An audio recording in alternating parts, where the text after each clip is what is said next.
Internacional Myanmar. Myanmar, una nación agotada y desfigurada por la guerra. 4 años de guerra civil han reducido a Myanmar al borde del abismo. En el aniversario del golpe de Estado que derrocó al gobierno elegido democráticamente el 1 de febrero de 2021, la nación se mira en el espejo y se encuentra desfigurada.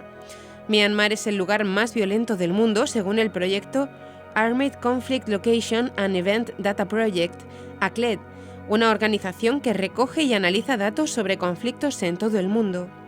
Hay más de 50.000 muertos, entre ellos más de 8.000 civiles y más de 3,5 millones de desplazados. Es un conflicto que el Papa Francisco no deja de mencionar en sus reiterados llamamientos a la paz. La guerra trae consigo el hambre, que ha alcanzado niveles alarmantes.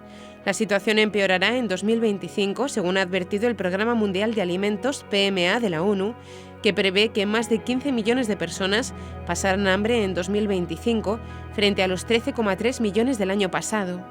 Quienes viven en zonas asoladas por los enfrentamientos armados entre el ejército y las fuerzas de la oposición, sobre todo en los estados de Chin, Kachin y Rakhine, y de la región de Sagaing, sufrirán altos niveles de inseguridad alimentaria, informa el PMA, mientras que 20 millones de personas, más de un tercio de toda la población, necesitarán ayuda para alimentos y enfermedades.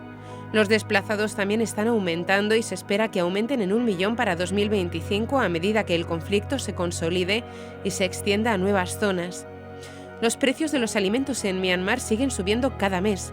La gente no tiene recursos para comprar productos de primera necesidad debido a la indigencia generalizada, explica al Observatorio Romano el padre Bernardino Nenne, un sacerdote que tras ejercer como párroco en Yangon, regresó a la diócesis de Loicao, en el este del país, una zona marcada por la violencia y los desplazamientos.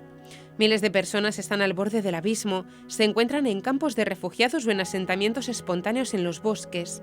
No pueden cultivar la tierra, sobreviven a duras penas y solo gracias a la ayuda de grupos caritativos como los católicos, relata. Precisamente en Loicao, donde el ejército birmano ha ocupado el complejo de la Catedral de Cristo Rey para convertirlo en campamento base, el obispo y sus sacerdotes también viven como desplazados y comparten la vida de los refugiados.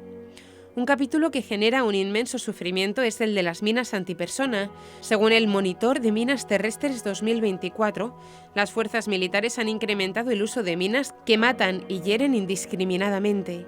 En el último año se han documentado víctimas en los 14 estados y regiones de Myanmar y en cerca del 60% de las ciudades. En el primer semestre de 2024 hubo 692 víctimas civiles de las minas, un tercio de ellas niños. La agencia de noticias Fides informa: los soldados entran en las aldeas y obligan a sus habitantes a huir. Colocan minas terrestres en el pueblo, en las granjas, en los campos de arroz y maíz, alrededor del campamento militar. Los habitantes locales, para sobrevivir, van a esas tierras arriesgando sus vidas. Los militares dañan intencionadamente a los civiles porque les acusan de apoyar a las fuerzas de la oposición. Tras 4 años de conflicto, la situación habla de una junta que intenta reforzar sus filas con una campaña de reclutamiento obligatorio, y los jóvenes que no quieren ser reclutados huyen a la vecina Tailandia para escapar del servicio militar. Paralelamente a este fenómeno se produce una explosión del trabajo infantil. La guerra ha creado una escasez de trabajadores que se cubre reclutando a menores para emplearlos en sectores como la confección, la agricultura, la restauración, el trabajo doméstico, la construcción, la venta ambulante, en abierta violación de los derechos del niño. La Federación del Trabajo de Myanmar señala que los niños son especialmente vulnerables a la explotación.